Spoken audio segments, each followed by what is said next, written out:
folks who've served, they're groomed and trained to the highest levels of intensity for a purpose that's incredibly narrow. And that combat arms profession doesn't exist in the civilian sector. And so there's this second guessing, there's this existential questioning of who am I in my career? Who am I now?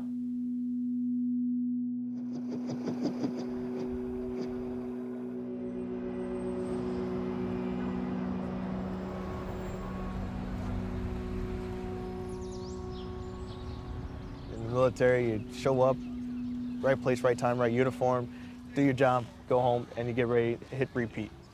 Once you get out of the military, he's like, well, what do? Do I pursue a career similar to what I did in the military? Do I pursue education? Do I need more education to pursue that career?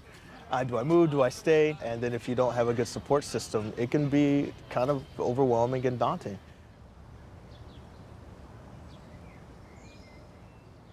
They prep you a little bit to get out, but not, it's bullshit.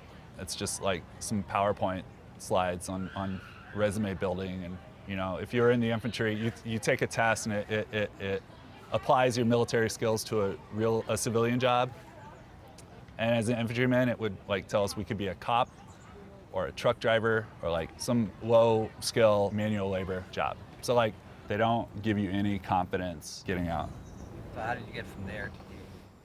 Well, I had to pick like what school I wanted to transfer to. So I had to talk to my guidance counselor and I was like, what about Berkeley? And then he kind of scoffed at me and said it was really hard to get into. I was like, okay, all right, mother. And then I like just internally like was gonna prove him wrong. Never in a million years would I have thought I'd be here. Like growing up George Bush, Texas and Indiana and being in the infantry, never in a million years would I have thought I'd be going to Berkeley.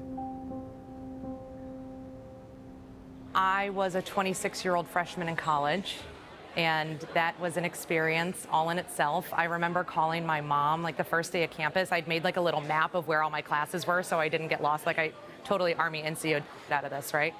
And called her in the middle of like an hour-and-a-half break that I had, and I said, you know, what do I do? There's nothing to do. My day has been so structured. And she sort of said, well, most people go sit on the quad or they go grab lunch or they do this sort of thing. And I finally sort of confessed to her, like, this is really hard. Like, I've never sort of been on my own like this before. I've always had leadership and a schedule and someone telling me where to go and what to do. And she started laughing at me and she said, Meg, you survived Iraq twice. You can do this.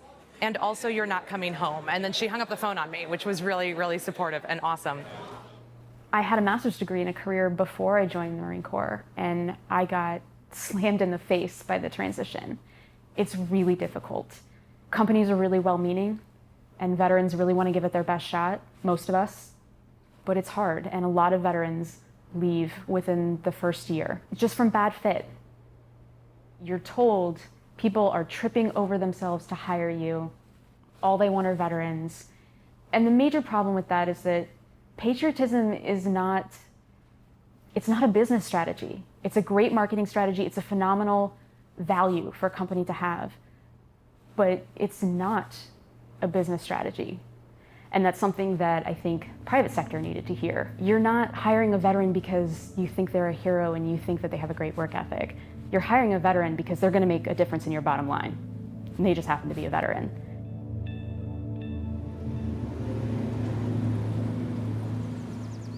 I transitioned right into a recession. Nobody planned that. I was 5 months pregnant, leaving a bad relationship. Also, I had my daughter. She was 6 years old. And leaving that bad relationship, on top of this recession thing that was going on, I found myself homeless. I mean, I literally had my clothes in a garbage bag. That's all I had. I had nothing. I felt super ashamed. I didn't tell my mom. I didn't tell my family, didn't tell my friends. You didn't ask your family for help? No, I was too proud. There's no way. I was too proud. And I knew that, look, I did all these amazing things when I was active duty. And that was my motivation to get out of it.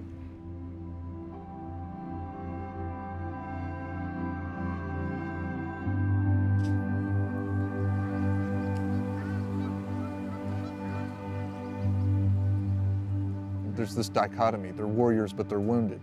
I think that gets spread across the civilian public as a stereotype that veterans come back heroes, but are somehow damaged. My first job, the coworker responsible for training turned to me and said, I know that all of this information can be a little overwhelming, but if you feel the need to blow up or explode, you can take a 10-minute walk around the building. I first thought that was a little strange, and an hour goes by and he starts telling me about his buddies from high school that joined the Marine Corps and came back and how screwed up they were when they came back. And then I realized that in that moment he had probably been projecting his friends' experiences onto me, and I, by extension, must be screwed up. I decided to invite some of my coworkers to lunch and to tell my story, tell them what my experiences were, let them ask their questions. And by getting in front of that, I was able to dispel misconceptions that they had built up, and they were able to welcome me in as just a normal guy and a welcome part of the team.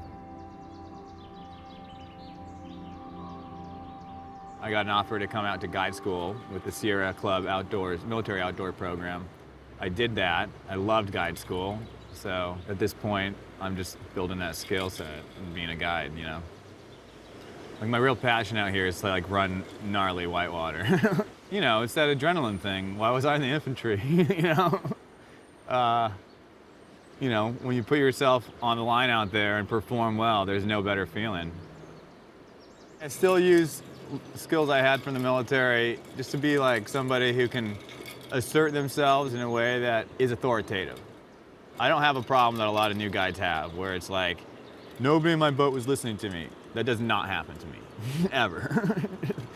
My customers listen to me on the river.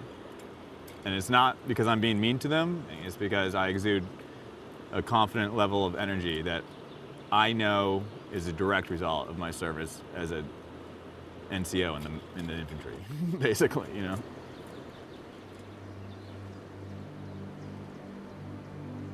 I wanted to make sure that I was able to be the navigator of my life. I didn't want someone to navigate my life. And that's what entrepreneurship brought me. And what worked for me was a program at Syracuse, actually, Entrepreneur Boot Camp for Veterans. It was just amazing, getting that opportunity to meet other business owners that were not actually veterans, but donated their time to sit with us and talk about their experience and even take a look at my business plan. When you're in the military, we're resilient. And I would say remember that. Never forget it. The most important value to learn is take that courage and that mission success and that connection with their group, apply that immediately into whatever matters are plaguing their own lives or the lives of veterans or the lives of Americans. Jake Wood was a Marine sniper. He leaves the service. He recognizes right after Haiti that he and some fellow Marines and some fellow service members could make a difference after the earthquake in Haiti. Literally posts on it on Facebook, gets a few of his friends, gets on a plane, and within 2 days he's practically running one of their local hospitals, and that gave birth to Team Rubicon. 7 years later, you've got 80,000 plus volunteers of veterans and first responders and kick-ass civilians who kick disaster in its teeth. And this was nothing more from two guys sitting around presumably and saying, I see something, let's change it. The most important value to have is the ability to see where there's a need and say, how can I help solve that need? And the courage and the gusto and the bravado to say, we're gonna be the people who do it.